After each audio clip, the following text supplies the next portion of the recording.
ఈరోజు హెచ్చరించడానికి వాక్యం ద్వారా ఆ వాక్యాన్ని దీవించి మాకు దయచేయండి. ఇంతవరకు ఆరంభించినప్పటి నుంచి పాటల ద్వారా కూడా సన్నిధి తోడుగా ఉంచినందుకే మా హృదయపూర్వకమైన స్తుతులు మీకు చెల్లించుకోండి.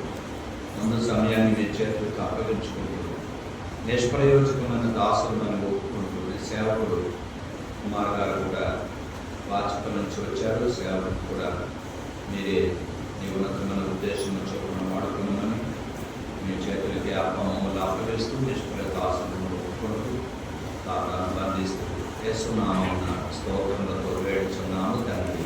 ఆమేన్.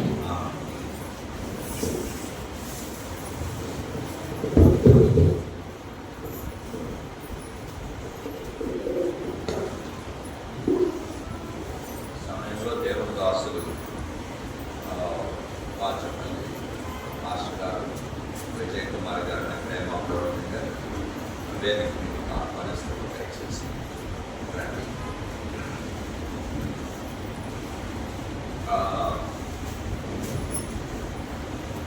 తండ్రి గారి మ్యారేజ్ డే, కొడుకు గారి మ్యారేజ్ డే రెండు ఉన్నాను. ఈరోజు నాకు ఏం రానున్నాను వాడు తండ్రి గారు కదా. నేను ఇంకా ఇందేమో నేను అనుకున్నాను. వాడు నాన్నగారు కూడా అంటారు.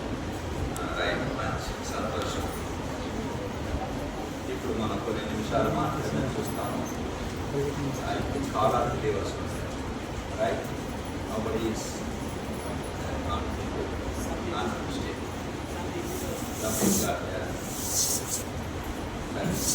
చూడండి, దేవుని సేవకులు కూడా ఇప్పుడు ఉంటున్నారు. ఆ తర్వాత ప్రార్థన కూడా చేస్తారు.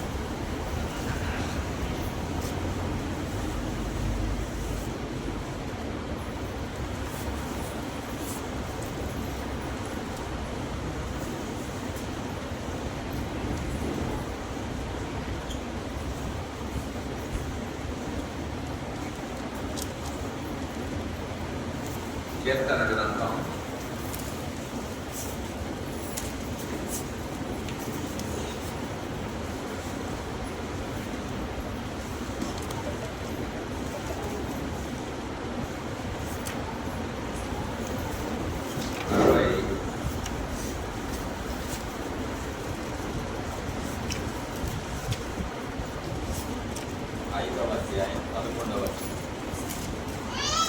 45వ అధ్యాయం 11వ వచనం.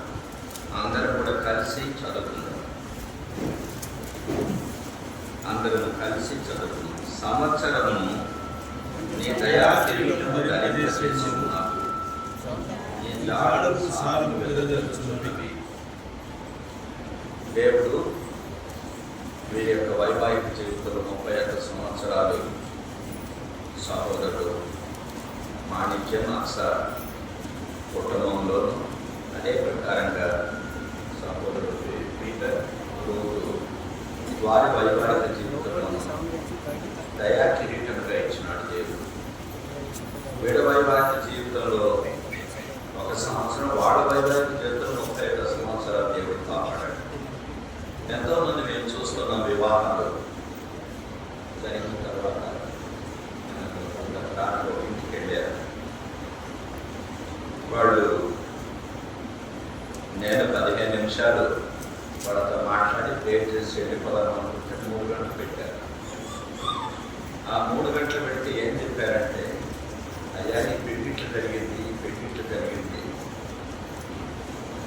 12 సంవత్సరాలు అయిందట, భార్యతో కాపురం చేయడట భర్త,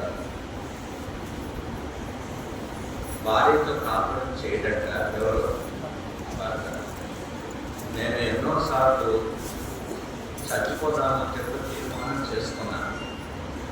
కానీ సహోదరులందరూ కూడా వాళ్ళు యూట్యూబ్ ఛానల్లో ప్రేర్ చేసుకుంటారు.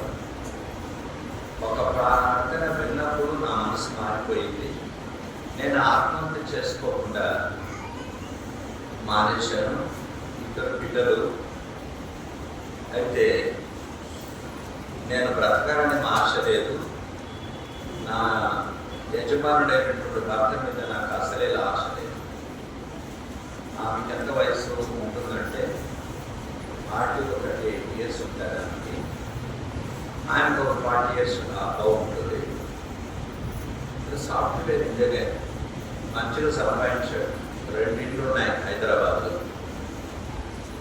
12 సంవత్సరాల క్రితం విడాకులు తీసుకునేటువంటి వాడు. ఆ సందర్భంలో నా దగ్గరికి కేసు వచ్చింది. నాకైతే తర్వాత పూర్తిగా మర్చిపోయాను. నేను 12 సంవత్సరాల క్రితం వచ్చింది నా దగ్గరికి. నేను మర్చిపోయాను. వయసు మాకు ముదిరిపోతుంది, మధ్యలో కూడా వస్తూ ఉంటాయి. అయితే నేను చెప్తున్నాను మీకు అంటే, వాళ్ళు ఇల్లు కొనుక్కున్నారు. ఫ్లాట్ 2 కోట్ల రూపాయల ఇల్లు అవుతుంది. వాళ్ళకు నా కొడుకు ఇచ్చినాడు దేవుడు, ఇంకొక కూతురు ఇచ్చాడు. ఎందుకు చెప్తున్నాను మీకు అంటే, 31 సంవత్సరం వాళ్ళ వైవాహిక జీవితంలో, జీవితంలో 1 సంవత్సరం దేవుడు కాపాడుతారు. వాటి ఇరువురు మధ్యలో ప్రేమ, సంతోషం, ఐక్యమించి, ఆశీర్వదించి, పిల్లలించి, వాళ్ళ పిల్లలు కూడా చూసే అవకాశం. ఇంకా నెక్స్ట్ వాళ్ళకి ప్రమోషన్ కూడా వస్తుంది. ప్రమోషన్ ఏంటంటే పక్కకు ప్రమోషన్ కాదు, ఈ లోకంలోనే వాళ్ళకి డెసిగ్నేషన్ మారిపోతుంది. పేరు ఏం పేరు మారుతుంది? శ్రీమంతం చేస్తున్నావా నీకు కోడలకి? ఒక రేపు ఎవరిని పుడితే నీకు ఏమని పిలుస్తారా? డాడీ అంటే ఏమని పిలుస్తారు? అది ప్రమోషన్. గుర్తుపెట్టుకోండి.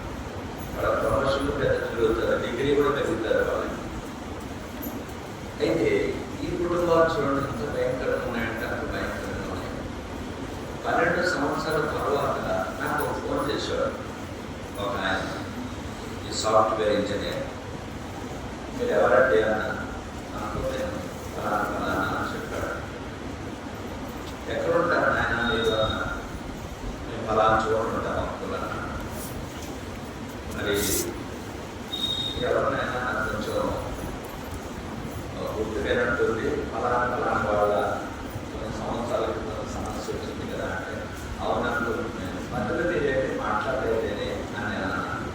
మీరు బిజీగా ఉంటారు కదా అనుకో, మీకు ఫోన్ చేస్తే కూడా కష్టమైన మాట్లాడలేదు. సరే, నాకు మైండ్ డెడికేషన్ తప్పనిసరిగా రావాలి. మీరు అయ్యా ఉన్నారా, పెద్ద బాగుంటున్నారా, వాడు బాగుంటుంది సరిపోతుంది లేదనుకో. మా బంధువులందరూ గుంటూరు, అందరూ మామూలు SC ST వాళ్ళు కాదు. కాబట్టి దయచేసి నేను రావాల్సి వస్తుందంటే, సరే ప్రపంచంగా వస్తున్నాను, ఏది తీసుకుని వస్తాను బాగున్నాను. ఎందుకు చెప్తున్నాను మీకు అంటే, వాడితో బాగున్నారు కదా నేను అనుకున్నాను 12 సంవత్సరాలు. మరి వైవాహిక జీవితంలో మన కొడుకు దేవుడు వాళ్ళకి ఇచ్చాడు, ఇల్లు ఇచ్చాడు, ఇంత మంచిగా ఉన్నారు కదా అని నేను అనుకున్నాను. కానీ ఆ బిడ్డ పాపం నేను వస్తున్నానని చెప్పి నీకు ఎంత సంతోషం అయిపోయిందో తెలియదు. కానీ లేకపోయిన పథకాలన్నీ చేసి పెట్టింది. తింటేగా నేను తిన్న కదా, తినేవాళ్ళకన్నా పెడితే బాగా తింటారు. కానీ తిన్నవాళ్ళు బాగా చేసి పెడతారు, తినేవాళ్ళు బాగా చేసి పెడతారు. నాకు తెలుసు అది కూడా. అయితే ఏంటంటే, ఆమె పిచ్చి ప్రేమతో ప్రేమిస్తా ఉంది. పాపం ఇది వేసుకో అనుకోండి, ఇది వేసుకో, నా చేతి వేసుకోనుకోండి. ఇప్పుడు నాకేం చెప్పలేదు, ఇలా ఉంది ఇంట్లో అని చెప్పలేదు పాపం బిడ్డ. ఇప్పుడు నేను వేరే వాళ్ళ ఇంటికి వెళితే వాళ్ళు చెప్తున్నారు, నాకు మతి చలించిపోయింది. సరే వదిలిపెట్టు, ఇక తర్వాత నేను చూసుకుంటాను. అదే సందర్భంలో ఇంకొకరు కూడా వచ్చినారు. ఈ ఇంటి ప్రతిష్ట సమయంలో ఇంకొకరు వచ్చి, వాడికి పెట్టి 3 నెలలు కాలేదు. ఇప్పుడు ఆమె ఏమంటారంటే, మీరు వదిలిపెట్టేస్తానంటుంది ఎవరిని భర్తని. ఇది వేరే కుటుంబం. ఎందుకు చెప్తున్నానంటే, ఈ దినములలో ప్రతి చోట కూడా ప్రత్యేకంగా క్రైస్తవ వివాహాలన్నీ కూడా అట్టర్ ఫెయిల్యూర్. అది నేను చెప్తున్నాను. అదే హిందువులు తదితరులు much better than so called Christians. ఈ క్రైస్తవుల కంటే కూడా వాడు చాలా నయం. వాళ్ళకు ఒక లోకరీతిగా భక్తి అంటూ ఉంటుంది, ఒక నియమం అంటూ ఉంది, ఒక నీతి అంటూ వాళ్ళకు ఉంది. ఈ క్రిస్తానికి కూడా అది లేదు. అది ఏం లేవు వాళ్ళకి. ఎంత ఘోరమైనటువంటిది అంటే చెప్పడానికి వీళ్ళే. అయితే దేవుడు వీళ్ళని 31 సంవత్సరం కాపాడాడు. వాళ్ళు పెళ్లి చేసింది నేనే. కాబట్టి ఇప్పుడు వాళ్ళ పిల్లలు కూడా పెళ్లి చేసిన ఎవరి పెళ్లికి వచ్చాను ఒకరాకు వచ్చానా, నీ పెళ్లికే వచ్చానా, ఏం పెళ్లి కూడా చేశాను ఇక్కడే ఫంక్షన్ హాల్. ఇప్పుడు మళ్ళీ 3వ తరములు కూడా రెడీగా ఉన్నారు పెళ్లికి. అనుకుని మన పెళ్లి కూడా చేసుకోవాలి. ఆ పాటికి నేను ఉంటానా పోతానా తెలియదు. ఆ పెళ్లిలో కలుసుకున్నాను అందరం అనుకో. ఏ పెళ్లిగా? ఇక్కడ పెళ్లి కాదు, ఎక్కడ? పరలోకంలో పెళ్లి ఉంది తెలుసా. అందుకనే బైబిల్ ఏం చెప్తుంది, వివాహం అన్ని విషయములలో ఘనమైనది అని చెప్పన్నాడు. అది నేను చెప్పేది. అది పెద్ద పెళ్ళి, అది శాశ్వతమైనటువంటి పెళ్ళి. అది భౌతికమైనటువంటి ఆశలతో కూడినటువంటిది కాదు. అది ఆత్మీయమైనటువంటి పెళ్ళి. నేను ఎప్పుడు చెప్తూ ఉంటాను దాన్ని. అదే నిత్యానందం, అదే మోక్షానందం అని అంటారు, అదే ఆత్మానందం అంటారు, దాన్నే బ్రహ్మానందం అంటారు, దాన్నే పరలోకము అని అంటారు, హిందువులు దాన్నే వైకుంఠం అని అంటారు. గుర్తుపెట్టుకోండి. దేవుడు ఆ పెళ్లి కొరకు భూలోకంలో మనల్ని ఏం చేస్తున్నాడు, సిద్ధపరుస్తూ ఉన్నాడు. ఆ సిద్ధపరిచేటువంటి ఈ సందర్భంలో 1 సంవత్సరాన్ని ఏం చేశాడు, దయా కిరీటముగా ఇచ్చినాడు. ఇప్పుడు ఈ బిడ్డకు బాబు మోసస్కు 1 సంవత్సరం ఇచ్చినాడు ఐగుప్తు జీవితంలో. అలాగే సహోదరుడు మన మాణిక్యంకు అక్సా కూడా 1 సంవత్సరం పొడిగించాడు. అంటే 31 అయిపోయి 32కి సంవత్సరాన్ని ఎందుకు ఇచ్చాడు అనేది చాలా ప్రాముఖ్యం. అది మీరు గుర్తించాలి. ఎందుకు దేవుడు లోకంలో ఇచ్చినాడు మనకు? మనం వయసును పొడిగిస్తూ ఉన్నాడు, ఆరోగ్యం ఇస్తూ ఉన్నాడు, జ్ఞానం ఇస్తున్నాడు, బలం ఇస్తున్నాడు, ఆస్తిపాస్తులు అంతస్తులు ఇస్తున్నాడు, ఉద్యోగాలు ఇస్తున్నాడు. ఎందుకు ఇస్తున్నాడు ఇవన్నీ కూడా? అంటే బర్రెలు బతికినట్లుగా, లేకపోతే పందులు బతికినట్లుగా, కుక్కలు బతికినట్లుగా, లేకపోతే ఏనుగులు సింహాలు బతికినట్టుగా బతకడానికి కాదు మనకు దేవుడు మన ఆయుష్కాలాన్ని ఇచ్చింది. చాలా మందికి సరైన గ్రహింపే లేదు. వాళ్ళ బ్రతుకు జీవితం అంతా కూడా పంట జీవితం తప్పి ఏమీ లేదు. ఒకవేళ యేసు ప్రభు దగ్గరకు వస్తే కూడా ఏం దొరుకుతుందో నాకు అని అంటే కడుపే దేవుడు. ఆ కడుపు కోసం మాత్రమే. ఇప్పుడు నేను కూడా అదే అనుకుంటాను, ఈ మందిరాలన్నీ ఎప్పుడో అప్పగిస్తామని నేను ఉన్నాను. ఎందుకంటారా, వీళ్ళకి ఎవరు ఎదుగుతా చూస్తుంటారు, మేము పైసలు తక్కువ ఇస్తానని పైసలు తక్కువ ఇస్తున్నారంటారు. మా పాస్టర్ అయ్య గారు మా వాడు ఎక్కడ ఆక్స్ఫోర్డ్ యూనివర్సిటీలో చదివించాలా, డబ్బులు కావాలంటారు. అరే బాబు, మీకేం జవాబు? మేమేమి రాసి ఇవ్వలేదు కదా, ఇంత జీతం ఇస్తామని. దేవుని నమ్ముకొని వచ్చారు, విశ్వాసంతో మీరు జీవించాలయ్యా. అంతేకాని మా మీద పడితే నేనేం చేస్తానయ్యా? బర్రెకు బాగా మేత పెడితే పాలు బాగా ఇస్తుంది. బర్రెని ఎండబెడితే ఏం చేస్తుంది? బర్రెను బాగా ఎండబెట్టాడట, ఏమైపోతా మేత అయిపోతా. ఆ దగ్గర పోయి పాలు ఇదుగుదామని పోతే కాలు పడితే కనుక పళ్ళు రాలిపోయినాయంట. ఎవరికే? మీకేమో అర్థం పడగలేదేమో. ఎవరికంటే పళ్ళు రాలిపోయిందే? ఇచ్చేవానికి. కాబట్టి మన జీవితంలో మనం విశ్వాసంతో దేవుని సేవిస్తే దేవుడు ఎవరికి రుణస్తుడు కాదు. అరచుపిల్ల కాకులకు ఆహారం పెడుతున్నాడు దేవుడు. అడవుల నుండి జంతువులకు మంచి మంచి ఆహారం పెడుతున్నాడు దేవుడు. అడవి పూలను దేవుడు ఇంతగా అలంకరింపజేశాడు. వాటి కొరకు తన ప్రాణాన్ని పెట్టలేదు, కానీ దౌర్భాగ్యమైన మన కోసం ఆయన మన కొరకు తన ప్రాణాన్నే పెట్టాడు. పెట్టి మనం కొనుక్కున్నాడు యేసు ప్రభు. ఆయన సొత్తుగా చేసుకున్నాడు. తన బిడ్డలకి ఏమన్నా తక్కువ చేస్తాడు ఆయన? నీకు ఆ నమ్మిక లేదు. ఎందుకు నమ్మిక లేదు అని అంటే వాళ్ళతో సోపర్ చేస్తే కదా ఆయనతో. ఇప్పుడు మీ దగ్గర పైసలో బంగారం ఉందనుకోండి, దాంట్లో ఎవడో ఒకటి దాసరోడో లేకపోతే ఎవడో లంచం పోతా ఉంటే, అమ్మ ఈ బంగారం నైనా ఇచ్చేస్తానంటే ఇస్తావా? పెంచేదాన్ని ఎందుకు ఇవ్వబో? ఎందుకు ఇవ్వబో?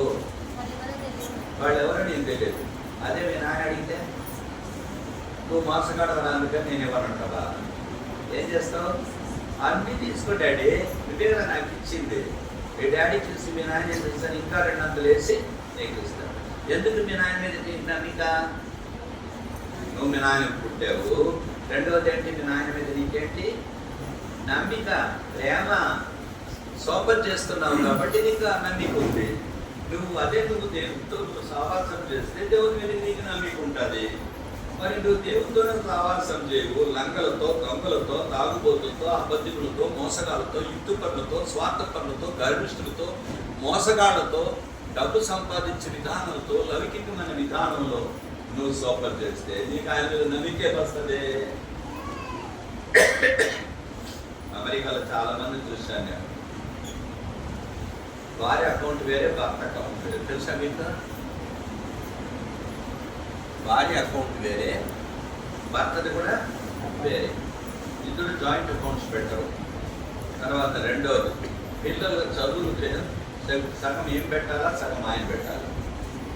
సగం భర్త పెట్టాలి, సగం భార్య పెట్టాలి. తెలుసా మీకు? ఇవన్నీ మీకు తెలియదు. తెలుసుకోండి. ఒకసారి అమెరికాలో కొంటు టూరిస్ట్గా ఆడే ఉండండి 6 నెలలు, అవన్నీ నేర్చుకోండి. మీకు అప్పుడు నీకు అర్థమవుతుంది. అయితే ఏంటంటే ఒకరినొకరు నమ్మరు ఉన్నంతవరకు ఉందాం అంటారు, అంటే ఆ తర్వాత మళ్ళీ వెళ్ళిపోదాం, నో ప్రాబ్లం అంటారు. తర్వాత డైవర్స్మెంట్ అయిపోతే, విడాకులు అయిపోతే ఏం చేస్తారు తెలుసా? చిన్నపిల్లలు మైనర్ 6 సంవత్సరాలు, 5 సంవత్సరాలు, 10 సంవత్సరాలు ఉంటే అదిగో శనివారం కాగానే ఈ పిల్లోడు వాళ్ళ నాయనకి పోవచ్చు, వాళ్ళ అమ్మింటికి కూడా పోవచ్చు. వాళ్ళ అమ్మకి ఒక వారం చేసి దగ్గర పెట్టుకుంటారు, వాళ్ళ నాన్నగారు ఒక వారం తీసుకొచ్చి దగ్గర పెట్టుకుంటారు. ఆ పిల్లవాడు 18 సంవత్సరాలు వచ్చేంత వరకు కూడా ఎవరు కూడా ఆనందం చేయడానికి వీలు లేదు. ఇద్దరికి హక్కే. ఎవరిద్దరికి హక్కు? తల్లికి హక్కే, తండ్రికి హక్కే. కానీ ఇద్దరు కూడా వేరే. అర్థమైందా? ఈ అమ్మగారి భర్త వేరే అని ఉంటాడు, ఆ అయ్యగారి భార్య వేరే ఉంటాడు. ఎట్లనే నేను మీటింగ్ పెట్టాను. ఎక్కడ? అమెరికాలో. అది ఎప్పుడు అని అంటే 2009లో. ఆడ 25 సంవత్సరాలు ఏమైంది, ఒక సిల్వర్ జూబ్లీ జరిగింది. అంటే వాళ్ళకి పెళ్ళి ఎన్ని సంవత్సరాలు అయింది? 25 సంవత్సరాలు అయింది. అందుకని వాళ్ళు సిల్వర్ జూబ్లీ పెట్టారు అక్కడ. ఆ సిల్వర్ జూబ్లీ పెడితే వాళ్ళు ఇంగ్లీష్ వాళ్ళని 2 కుటుంబాలను పిలిచారు, మిగతా వాళ్ళంతా తెలుగు వాళ్ళు. ఆ 2 కుటుంబాలు వచ్చాయి కాబట్టి వాళ్ళందరూ సిల్వర్ జూబ్లీ అంటే వాట్ ఈస్ సిల్వర్ జూబ్లీ అని అడుగుతున్నారు. ఎవరో Nellore what is silver Jubilee అంటే they got married 25 years before and now they have entered into completed for 25 years celebration. They are going to have 25 years they live together. మీకు అర్థం కాలే? 25 ఏళ్ళు అలా కలిసి బతికినారా అంటారు వాళ్ళు. మీకు అర్థం కావలేదు ఇవన్నీ కూడా. ఆ జోక్స్ వాళ్ళకే అర్థమవుతాయి. 25 సంవత్సరాల అంటే ఏమర్థం? వాడు 25 సంవత్సరాలు కలిసి ఉండరు. 5 సంవత్సరాలు, 10 సంవత్సరాలు, 3 సంవత్సరాలు అంతే. బాయ్ బాయ్ బాయ్ బాయ్ అంతే. వాళ్ళకి ఆశ్చర్యమైపోయింది. 25 సంవత్సరాలు ఆ యొక్క జూబిలీ జరిపిస్తారంటే దాన్ని ఏమంటారు? సిల్వర్ జూబిలీ, రజతోత్సవం అంటారు. వాళ్ళు షాక్ అయిపోయినారు వాళ్ళంతే. అంటే ఏమంటే వాళ్ళు కేర్ చేయరు. నేనైతే చెప్తున్నాను మీకు, అంటే మీకు అర్థం కాలేదు. ఈ భూలోకంలో ఉండేటువంటి వివాహాలన్నీ కూడా కష్ట సుఖములతో కూడినటువంటి గుర్తించండి. అందుకే పెద్దవాళ్ళు ఏమన్నారు? సాగరమైన ఈదవచ్చు కానీ సంసారం ఈదలేదు. ఆ రాత్రి ఆ 2 కుటుంబాల గురించి విన్న తర్వాత నాకు మనసులో నెమ్మది లేదు. ఎప్పుడు పోయి ఆ పిల్లలతో మాట్లాడదామరా అని చెప్తున్నాను. పాపం చూడండి, ఎందుకంటే పరిగెత్తుకొని ప్రేమించుకొని ఇష్టపడి డబ్బులు బాగా దొరుకుతాయి వాళ్ళ దగ్గర. ఆమె దగ్గర డబ్బులు దొరుకుతాయి, డబ్బులు దొరుకుతాయి, పెళ్లి చేస్తున్నారు. వాడికి ఇష్టం ఉంటే కదా. ఇవి వేరే రూమ్లో పడుకుంటున్నారు, పిల్లలు ఇస్తున్న వాడికి రూమ్లో పడుకుంటాం. 12 సంవత్సరాల నుంచి వేరే. ఈ అత్తామామలు ఉన్నాడే, వీళ్ళ అత్తామామలకి ఏం చేయాలంటే గొంతులు కొయ్యాలా అనిపిస్తున్నారు. ఈ అత్తామామలు గొంతులు కొయ్యాలి అసలు. ఒక ఆమె అన్నది, పాస్టర్ గొంతులు కోస్తారంటే గొంతులు కాకపోతే ఎంత కూడా ముక్కలు చేయాలని మీకు అంటారు. ఎందుకంటారా? వాళ్ళ కుటుంబాలు పాడు చేసేది ఎవరో? ఈ అత్తామామలే. పెళ్లి చేసిన తర్వాత వాళ్ళ యొక్క కొడుకు కానీ వాళ్ళ కూతురు కానీ ఇద్దరు సంతోషంగా ఉండాలి. మనం పెళ్లి చేసేది అందుకేగా, వాళ్ళిద్దరు హ్యాపీగా ఉండాలని చెప్పి మనం చేస్తే వాళ్ళ మీద పెత్తనం ఎందుకయా? నీకెందుకయా పెత్తనం వాళ్ళ మీద? కోడల మీద పెత్తనం నీకెందుకు? కొడుకు మీద పెత్తనం ఎందుకు నీకు? దేవుని వాక్యానికి భయపడతారా మీరు? దేవుని వాక్యానికి భయపడాలి. ఏ హక్కు చేత పురుషుడు తన తల్లిని తన తండ్రిని విడిచి తన భార్యను హత్తుకొనును. కుమారి ఆలకించుము, ఆలోచించి చెవి యొక్కము, నీ స్వజనము తండ్రి ఇంటిని మరువు అని చెప్పారంటే మా అమ్మ లేకుండా నేను బతకలేనంటే ఇద్దరు తీసుకుపోయి తాడుతో కట్టి బాయేస్తాం. ఇప్పుడు బావులో నీళ్ళు కూడా లేవు, బోర్లు వేస్తామని లోపల పోరు ఇలా ఉండరు. ఈ దినాలు దేవుని సేవకులు మా దళితులుగా ఉంటున్నారు. అసలు సిగ్గుకరమైనటువంటి జీవితం అన్నమాట. ఎందుకయా ఈ బ్రతుకు? ఇది వేస్ట్ కదా. మనం బ్రతికిన కొద్ది కాలం దేవునికి అంగీకారంగా బ్రతకాలి. మనం అందరం కలిసి ఆ ఘనమైన పెళ్లిలో ఉండాలి. ఎవరు ఆ పెళ్లి కొరకు? యేసు ప్రభు. ఆ పెళ్లి కూతురు ఎవరు? సంఘం. ఆ సంఘం అనే కన్యకనుగా దేవుడు మన భూలోకంలో సిద్ధపరుస్తున్నాడు. ఎవరండి ఆ కన్యక అంటే? సంఘం. సంఘం అంటే ఎప్పుడో సంఘం అనే బైబిల్లో లేదు. ఎక్కడ మెథడిస్ట్ అని లేదు, సిఎస్ఐ లేదు, పెంటెకోస్ట్ లేదు, బ్యాప్టిస్ట్ కూడా లేదు. ఇది గుర్తుపెట్టుకోండి, సంఘం ఒక్కటే. ఆ సంఘం ఎవరంటే యేసు రక్తం చేత కడుగబడినటువంటి వారు. అనగా కన్యక అని బైబిల్లో రాయబడింది. ఒకే ఒక పురుషునికి మిమ్మల్ని నేను ప్రధానం చేస్తూనే అంటాడు. ఒకే ఒక పురుషుడు. ఇక్కడైతే ఇంతమంది పురుషులు కోటాను కోట మగవాళ్ళు అందరూ ఉన్నారు కదా. అందరికీ పురుషులమే. అందరికి ఒక్కొక్కరికి ఒక్కొక్క భార్య, ఒక్కొక్కరికి 10 మంది భార్య. నేను కువైట్లో ఉన్నప్పుడు, బహ్రెయిన్లో ఉన్నప్పుడు, కువైట్లో ఉన్నప్పుడు నేను అడిగాను మన బ్రదర్ దగ్గర, మీ రాజుని ఏమంటారంటే మా రాజుని అమీర్ అంటారు. అమీర్ అంటే రిచ్ మ్యాన్ అర్థం. ఆ రాజు పేరే అమీర్. ఏ రాజు? కువైట్ రాజు పేరు అమీర్ అంటారు. నేను అన్నాను, మీ రాజుగారికి ఎంతమంది భార్యలు అంటే 60 మంది అంటారు. నెక్స్ట్ సాల్మోన్ అంటున్నాడు.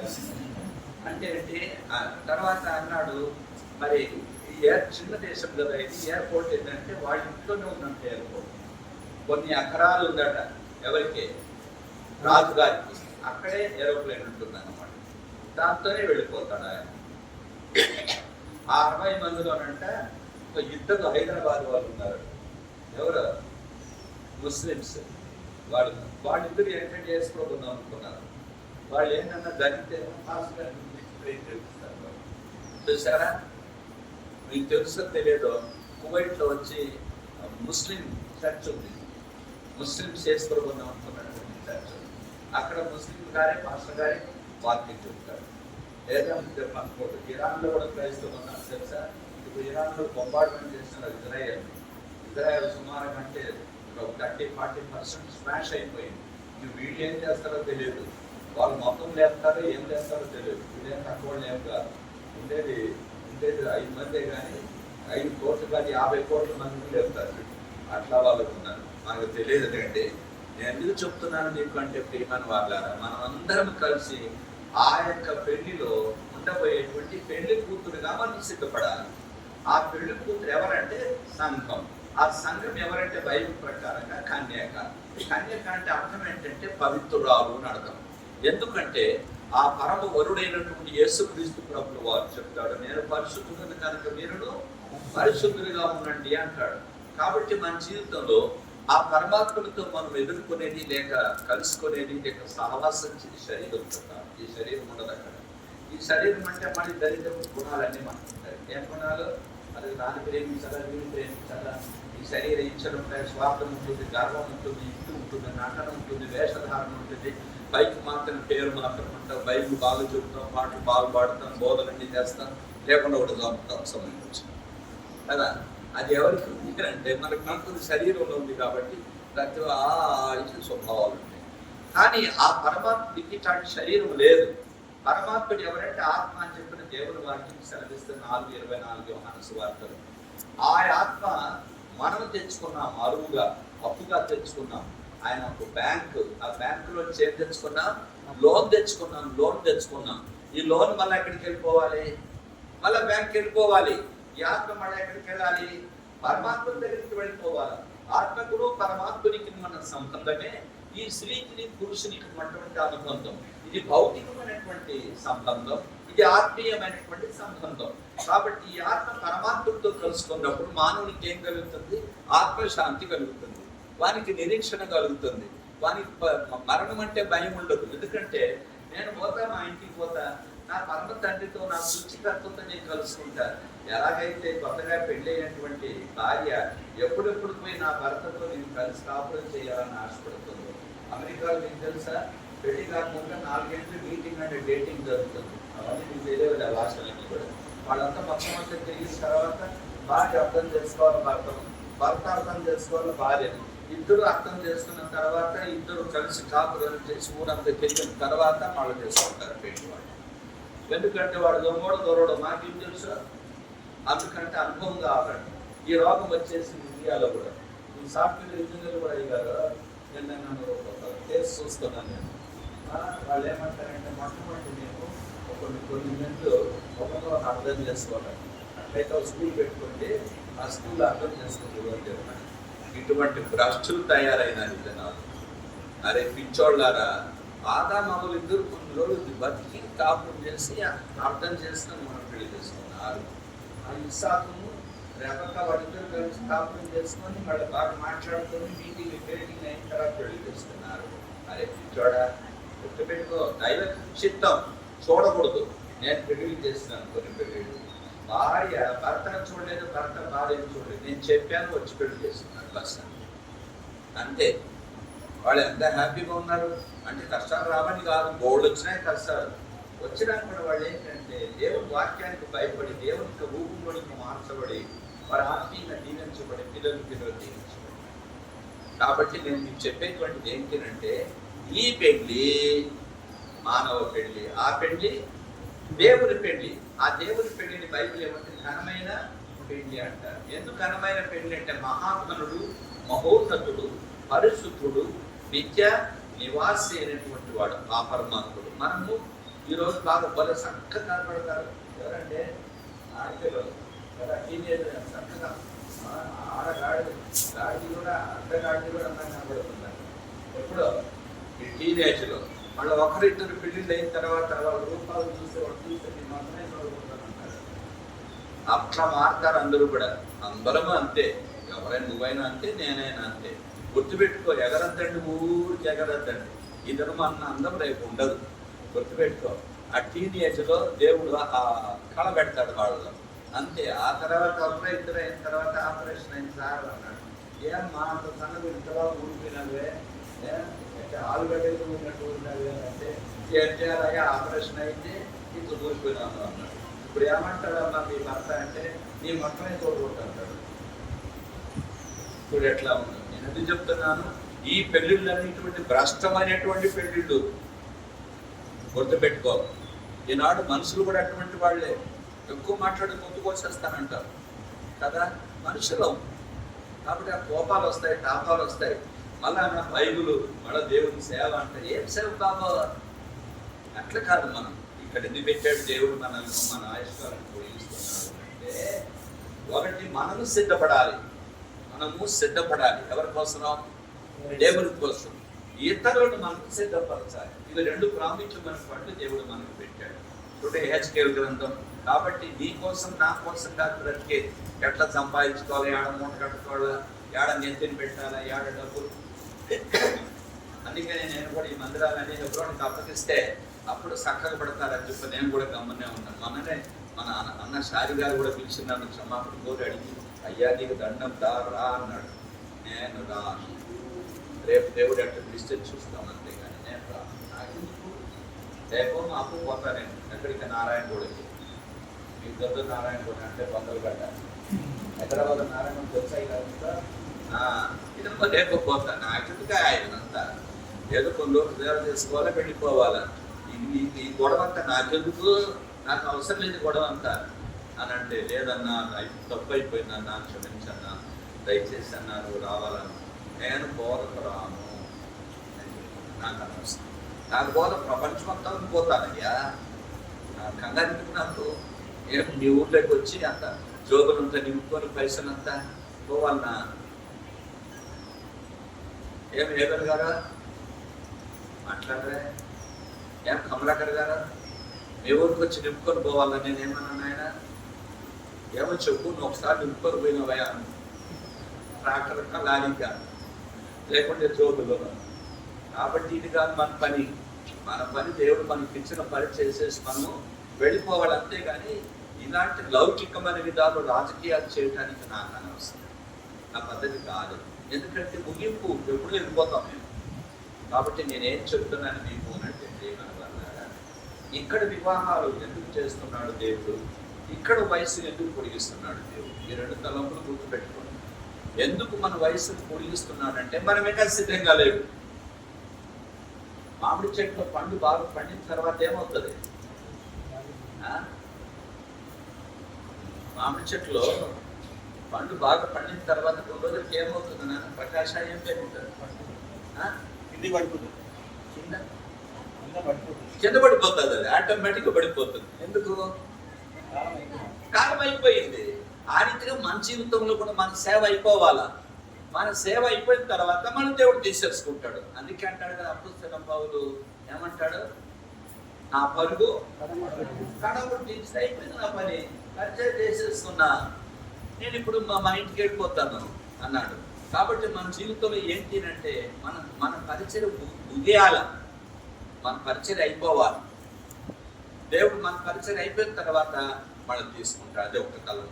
రెండవ తలంపు ఏంటంటే మనం సిద్ధపడాల. నువ్వు ఎంత యుక్తిపరుడువు, ఎంత గొప్పోడువు, ఎంత లంచకుండివి, ఎంత మోసగాడువు, ఎంత వ్యభిచారివి, ఎంత అబద్ధికుడువు, ఎంతగా దేవుడు డబ్బులకు మోసం చేసినావు, దొంగ లెక్కలు చేసినావు. నాలాంటి వాడు అనుకోండి, నన్ను దేవుడు ఏమంటా కూర్చుంటాడు, ఎన్ని లెక్కలు రాసినావు? దొంగ లెక్కలు రాసినావు. ఏడాడు పాపం చేసినావు రహస్యంగా, నువ్వే మరి సన్యాసిగా మనుషులందరినీ కూడా కళ్ళు గంతలు కట్టినావు. కానీ నువ్వు వెనకాల ఏం చేసినావురా?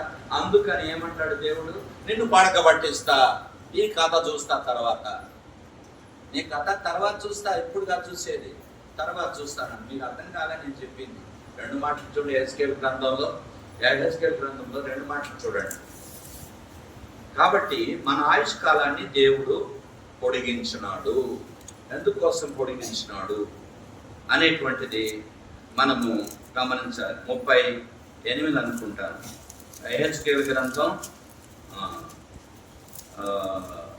38 చూడండి, 7వ వచనం. నీవు సిద్ధముగా ఉండుము, నీవు సిద్ధముగా ఉండుము, నువ్వు సిద్ధపడి. ఎంత మంచి మాటలు చూడు. నువ్వు సిద్ధంగా ఉండమంటమాట. Be prepared. ఎగరద్దు, గంతులు వేయద్దు, గోడలు దూకద్దు. ఈ దినాల్లో చాలా మంది నాకంటే మించిన హీరోలు లేరు అనుకుంటుంటారు. ఏ హీరో అయినా దేవుని దగ్గర జీరోనే బాబు, ఒక దగ్గర వెళ్ళిపోతాను నాన్న. ఈ 3 మందిని చూశాను నేను, ఎంతంత ఎగిరేవాడు, ఎంతంత దూకేవాళ్ళు. 3 మందిని చూశాను నేను. గోడ ఒక్క జంప్ చేసి వచ్చేవాడు ఒక దొంగోడు, నాకు తెలుసు. ఇప్పుడు ఆ 2 కాళ్ళు ఇగిపోయినాయి. పడక మీద పడ్డాడు. హైదరాబాద్లో ఒక కార్పొరేట్ హాస్పిటల్లో ఉన్నాడు. అంటే నీకు అంత పొగురా? దేన్ని బట్టి నీకు పొగురు? డబ్బును బట్టి పొగురు, కుటుంబాన్ని బట్టి పొగురు, ఆస్తిపాస్తులను బట్టి పొగురు, అంతస్తును బట్టి పొగురు, జ్ఞానాన్ని బట్టి పొగురు, బలాన్ని బట్టి పొగురు నీకుంది. ఎంతకాలం ఉంటుందా నాన్న? నీ దగ్గర ఉంటుంది, నాది ఎంత ఉంటుందమ్మా చెప్పు. నేను ఇప్పుడు నాకు చాలా గర్విస్తా. ఎందుకు తెలుసా? 50 ఏళ్ళు బతితే చాలు అనుకున్నాను. 50 ఏళ్ళు తిప్పి కొడితే 50 ఏళ్ళు బతుకుతాను అనుకున్నాను. కానీ దేవుడు నన్ను ఇప్పుడు 75 ఏళ్ళు తీసుకొచ్చినాడు. 76 పోతున్నాను. అందుకని నాకు చాలా గర్వం. ఇంకా చాలు, ఎప్పుడున్నా తీసుకోకపోతే ఏమైందే. కంగారు ఎందుకయ్యా? ఎందుకు కంగారు? మనకి ఇదని ఉంటాం, రేపు పోతాం, అయిపోయింది. నాకు ఇంత దేవుడు పొడిగించినప్పుడు ఇంకా నేను ఆశపడతాను. ఆ ప్రసక్తే లేదు. మా వాళ్ళు ఉన్నారు, సేవకులు వాళ్ళందరూ కూడా కరెక్ట్ టైంకి భోజనం చేయకుంటే సమయం రాతాయండి కదా. తరుగుతారు, అబ్బా నాకు భోజనం పెట్టలేదు, నాకు భోజనం పెట్టలేదని ఏడుస్తాను. నేను 2 రోజులు భోజనం చేయను. మరి ఏం తింటావు అన్నారు. ఏం తింటాను? ఎంపడరా చూసుకు అన్నాను. 2 రోజులైనా దేవుడు అట్లా పెట్టేశాడు నా శరీరాన్ని. పట్టణం మీద తాగితే చాలు, నా పని అయిపోయాయి. నువ్వు ఎగురుతున్నావు, గంతులు వేస్తున్నావు, అయ్యా గుర్తుపెట్టుకో. వెనకాల ఏం తీసుకో, నువ్వేం తీసుకో, వెంబడి ఏంటి? నీ భూమి తీసుకో, నీ బర్రె తీసుకో, నీ బంగారు తీసుకోవు, నీ పిల్లలు కూడా తీసుకోకు, నీ భార్యను కూడా తీసుకోకు, నీ భర్తను కూడా తీసుకోకు. ఒంటరిగా వచ్చా, ఒంటరిగా వెళతావు. ఇప్పుడు ఇంకా ఉదయం వస్తుంటే వాట్సాప్లో వచ్చింది, ఎక్కడ సుఖాన్ని తీస్తే ఎక్కడ రాశారు, ఏం చేస్తారు తెలుసా? ఒకడంట పెద్ద ఉద్యోగస్తుడంట, ఐఏఎస్ ఆఫీసర్. వాడు రిటైర్మెంట్ అయినాడట. రిటైర్మెంట్ అయిన తర్వాత వాళ్ళ సొంత ఊరికి వచ్చాడు. ఆ సొంత ఊరిలో ఒక ఇల్లు ఉందట వాడికి. ఆ సొంతూరు ఇల్లు ఉందాం. కాబట్టి తన ఆఫీస్ మొదలు పెట్టేసి ఉద్యోగం చేసేటప్పుడు ఇట్లా ఉంటుంది వాళ్ళ కలెక్టర్స్కి ఎంత పెద్ద ఉంటుందంటే 1 ఎకరా 2 ఎకరాలు ఉంటుంది పొలం. ఓయమ్మ మహారాజాలే వాళ్ళు, అట్లా ఉంటుంది వాళ్ళు. ప్రెసిడెంట్ది మళ్ళీ వేరేలేండి, ప్రైమ్ మినిస్టర్ది వేరేలేండి. అయితే ఇంటికి వచ్చిన తర్వాత వాడు మహాగర్వం అండి, వాళ్ళు ఎవరితోనూ మాట్లాడండి వాడు. ఎందుకంటే ఉద్యోగ గర్వం. పక్కన చూస్తాను లెక్క కూడా పెట్టండి, ఇంట్లో దూరం కూడా పోకండి. వాడు సాయంకాలం ఉదయకాలం అంటే ఏం చేస్తాడట, వాకింగ్ పోతాడట. ఎక్కడ? పార్క్ లేక్ వాకింగ్ లేక్ పోతే ఒక్కరితో కూడా మాట్లాడ్డాడు. ఎందుకు మాట్లాడు చెప్పండి?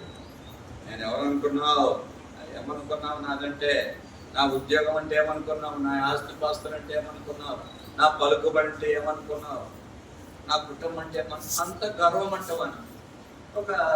పోయి ఒక మామూలు దీంట్లో కుర్చీలో కూర్చున్నాడు. బెంచులు ఉంటాయి కదా, ఆ బెంచుల్లో కూర్చున్నాడు. ఆ బెంచుల్లో కూర్చోనంటే ఒక వృద్ధుడు వచ్చాడు. ఆ వృద్ధుడు వస్తే ఆ వృద్ధుడితో కూడా మాట్లాడండి. ఎందుకంటే ఆ వృద్ధుడు అంతా అన్నట్టు. అయితే ఆ వృద్ధుడు గమనిస్తా కూర్చున్నాడు. కానీ వీడు మాట్లాడినంటే మళ్ళా గుడికి వస్తారు, గుడిలో బల్లం పంచుతారు, మళ్ళీ అందరూ పాలు పంపులు పొందుతారు. ఒకటితో ఒకటి మాట్లాడు. మళ్ళీ ఏ గుడి అయ్యా అంటే మా గుడి 10 ఎకరం గుడి అయ్యా కదా. కానీ ఇది లేదు. ఇటువంటి వాళ్ళంతా పరలోకానికి పోతారని గ్యారెంటీ ఏంటి బాబా? నీ తోటి సహోదరులతోనూ సమాధానం పడడానికి చేతగానప్పుడు నువ్వు పోతావు, నీకేం గ్యారెంటీ ఉంటుంది? నేను నమ్మనులే కానీ పోతానులే, నేను నమ్మను కానీ పోతారు. ఎందుకు పోతారంటారా? అది తర్వాత జవాబు వేరే ఇస్తారు. ఇప్పుడు సమయం కాదు. అర్థమైందా? మాట్లాడుతూ నాన్న మీరేమో నాన్న ఏంటి ఏం కదా. ఆ పక్కన కూర్చొని ఆయన పలకరించాడండి. ఇంతసేపు అయితే మాట్లాడు ఏంటి. అప్పుడు ఆయన, నేనండి ఫలానా ఆఫీస్ రిటైర్మెంట్ అయ్యి వచ్చానండి నేను అంటున్నాను. సరే. అప్పుడు ఆయన అన్నాడు, నేను 2 సార్లు పార్లమెంట్ ఎంపీ ఎలక్షన్ అయ్యి నేను ఇప్పుడు వృద్ధాప్యమైన దానికి ఖాళీగా ఇంటిలో ఉన్నాడు. నీకు అర్థం కాలేదా? నీకు ఎవరికి అర్థం కాలేదనుకుంటా కదా. అంటే నా భాష మీకు అర్థం కాదు, ఇంగ్లీష్లో చెప్పాలా? అర్థమైంది. ఏం బాబు నీకు అర్థమైందా నాన్న? ఇప్పుడు నీకు అర్థమైంది ఆనందం నేను చెప్పింది. అదిగో ఆయన చూస్తే కదా, ఆయన చెప్పుకోవడం ముసుకోవడం. నేను చెప్పింది అర్థం కాలేదు మీకు? ఏమన్నా మీకు అర్థమైందా? ఈయన ఐఏఎస్ ఆఫీసర్ అని చెప్పి ఎవరితో మాట్లాడండి, వాళ్ళు గర్వం అంట. అర్థమైంది? అలా నేను చెప్పింది. పార్క్ లేకపోయి అంతా తిరుగుతాడంట, కానీ ఎవరితోనా మాట్లాడండి. చిన్న సూప్ అంటారు వాడు అడుగుతున్నాడు అన్నట్టుగా. నేను ఎంత పెద్ద ఆఫీసర్ నేను అన్నట్టు. వాడు రిటైర్మెంట్ అయిపోయినాడు. అయితే అదే బెంచ్లోనే ఇంకొక ముసలాయన వచ్చి కూర్చున్నాడట. ముసలాయన వచ్చి కూర్చుంటే ఆయనతో కూడా మాట్లాడలేదట. ఆ ముసలాయన ఏం చేశాడు, నాన్న మీరు ఎవరు నాన్న ఏంటి ఏం కట్టారంటే, నేను ఏ ఆఫీసులు ఇంత పెద్ద ఆఫీసులు ఇంత పెద్ద ధనవంతుడు నేను ఏమనుకున్నావు ఇట్లా అని అన్నాడు. అని అన్నాడంట, అయ్యా చాలా సంతోషము, నేను పార్లమెంటుకు 2 సార్లు ఎంపీగా ఎలక్షన్ అయ్యి చూసారు. అర్థమైందా? పెద్ద ఏఎస్ ఆఫీసర్ అనుకుంటే ఈయనేమన్నాడు, అదిగో ఆ ఫలానా అన్నాడు చూడండి. ఆయన వచ్చింది ఎవరని చెప్పండి, టాటా బిర్లా వాళ్ళకి సంబంధించినటువంటి అదే ఫలానా ఎవరంటే ఇది ఫలానా స్టేట్కు ప్రెసిడెంట్ ఈయన ఫలానా. వీళ్ళంతా అటువంటి వాడు. గుర్తుపెట్టుకున్నాను. ఎంతవరకు నీకు వీలు ఇస్తారు చెప్పు, తెలుసా? ఎంతవరకు నాకు వీలు ఇస్తారు చెప్పు. 100 వోల్టుల బల్బు కావచ్చు, 1000 వోల్ట్స్ బల్బు కావచ్చు, గుర్తుపెట్టుకో అన్నాడట. ఏం గుర్తుపెట్టుకోవాలా? చిన్న బల్బు అయితే ఇది లైట్ ఉంది కదా, ఇది ఎన్ని వోల్ట్లు? ఇది 60 ఉందా? 40 కదా కదా. ఇది 40 వోల్ట్ బల్బు, ఇప్పుడు 100 వోల్ట్స్ బల్బు, ఇప్పుడు 1000 వోల్ట్స్ బల్బు. ఎంత కాంతివంతంగా ఉంటుంది కదా. కానీ వాటన్నింటిలో కూడా ఫీజులు కాకపోతే ఇప్పుడు ఆనందంగా చెప్పాలి. ఏనా